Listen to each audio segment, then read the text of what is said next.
Good morning students. आज हम class 10th की हिंदी मीडियम की वर्कशीट नंबर 52 करेंगे, आनुवंशिकता एवं जैव विकास। ठीक है, मनुष्यों में क्या होता है, विभिन्न विशेषताओं को निर्धारित करने में आनुवंशिकता का महत्वपूर्ण रोल है। आनुवंशिकता का बहुत ही महत्वपूर्ण रोल है किसमें, मनुष्यों में विभिन्न विशेषताओं को निर्धारित करने में। ठीक है, ऐसी ही विशेषताओं में एक होता है लिंग निर्धारण, कि लिंग का निर्धारण किस प्रकार किया जाता है, कि एक महिला जो है लड़की को जन्म देगी या एक लड़के को, ये सारा किस पे निर्भर होता है, आनुवंशिकता पर। ठीक है, मनुष्यों में 23 जोड़े गुणसूत्र पाए जाते हैं, मतलब कि कुल जो गुणसूत्र होते हैं वो 46 होते हैं, 26 जोड़े। ठीक है, हमें प्रत्येक जोड़ी में से एक गुणसूत्र माँ से मिलता है और दूसरा पिता से। मानव पुरुषों में लिंग सूत्र की जोड़ी को छोड़कर मानव गुणसूत्रों के सभी जोड़े जो होते हैं वो परिपूर्ण होते हैं।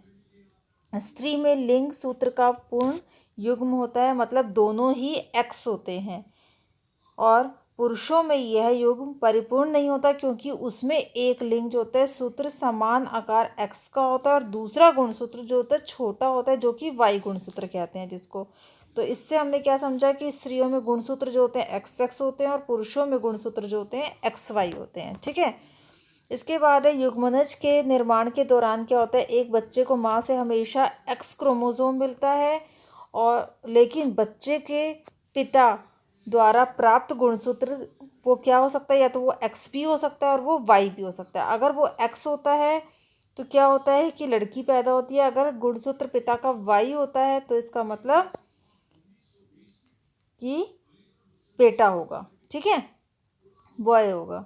इसके बाद है, जैसे यहाँ पर एक दिखाया भी हुआ है एक्स एक्स, ये किसके हैं, माता के, और ये हैं पिता के। अगर ये दोनों आपस में मिल जाते हैं तो क्या बनेंगे, एक्स एक्स, और ये दोनों अगर मिल जाते हैं तो एक्स वाई। ठीक है, वाई पर डिपेंड करता है कि बेटा होगा, और अगर पिता का गुणसूत्र माता के गुणसूत्र से मिलता है, एक्स गुणसूत्र मिलता है तो लड़की, और वाई गुणसूत्र मिलता है तो लड़का। ठीक है, अब यहाँ पर भी एक दिखाया हुआ है फीमेल के एक्स एक्स और मेल के एक्स वाई, दोनों एक्स एक्स अलग कर दिए, एक्स वाई अलग कर दिए। ठीक है, इससे अगर हम ये वाला जोड़ेंगे तो एक्स एक्स गर्ल, इससे अगर यही वाला जोड़ेंगे तो एक्स वाई बॉय। अब इस एक्स से ये एक्स जोड़ा एक्स एक्स, और इससे एक्स वाई जोड़ा एक्स वाई। ठीक है, तो इससे हमें क्या देखा कि गुणसूत्रों पर ही निर्भर होता है कि बॉय होगा कि गर्ल। अब इसके बाद एक कुछ रोचक तथ्य हैं, कुछ सरीसृपों में निषेचित अंडे को सेने के तापमान से निर्धारित करता है, कि कितना तापमान है उस हिसाब से निर्धारित होता है कि जो उस अंडे में विकसित हो रहा है वो नर है कि मादा। ठीक है, कुछ प्राणी होते हैं जैसे घोंघा, वो क्या करता है, अपना लिंग बदल सकता है। इससे यह निर्धारित होता है कि लिंग निर्धारण हमेशा आनुवंशिक नहीं होता। अब इसके क्वेश्चन आंसर हैं। फर्स्ट क्वेश्चन है, मानव में डैश लिंग सूत्र महिलाओं में उपस्थित होता है। अभी हमने पढ़ा था महिलाओं में कौन सा उपस्थित होता है, एक्स एक्स। ठीक है, और एक्स वाई किस में होता है, पुरुषों में। इसके बाद है सेकंड क्वेश्चन, मानव में लिंग का निर्धारण किस प्रकार होता है, चित्र बनाकर समझाइए। तो मानव में लिंग का निर्धारण हमने अभी पढ़ा था कि मनुष्यों में 23 जोड़े गुणसूत्र होते हैं, मतलब कि 46 गुणसूत्र, 23 जोड़े मतलब कि 46 गुणसूत्र। ठीक है, हमें प्रत्येक जोड़ी में एक गुणसूत्र माँ से मिलता है और दूसरा पिता से।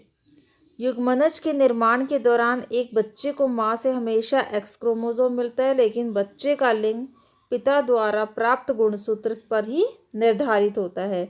एक बच्चा जो अपने पिता से एक एक्स गुणसूत्र प्राप्त करता है वह लड़की होगी, और जो गुणसूत्र वाई प्राप्त करता है वह लड़का होगा। ठीक है, तो ये सारा हमने पढ़ा था इसमें। ठीक है, एक्स एक्स और एक्स वाई, और ये सारा हमने पढ़ा था, इसमें ये डायग्राम बनेगा। इसके बाद थर्ड क्वेश्चन है,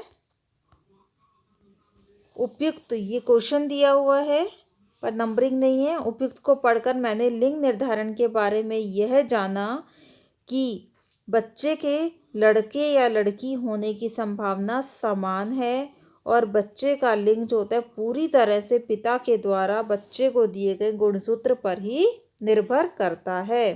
ठीक है, नेक्स्ट क्वेश्चन है, लिंग निर्धारण के विषय में आप क्या और जानना चाहेंगे? तो और क्या जान सकते हैं कि जुड़वा बच्चे किस प्रकार होते हैं, ठीक है। और क्या जान सकते हैं हम इसके बारे में कि ट्रांसजेंडर कैसे पैदा होते हैं, ये सारी बातें हम जानना चाहेंगे, ठीक है। तो यही इसका आंसर होगा। तो ये वर्कशीट हमारी कंप्लीट हो गई है, ठीक है। इसके बाद हम मिलेंगे अपनी नेक्स्ट वीडियो में नेक्स्ट वर्कशीट के साथ। तब तक के लिए थैंक यू।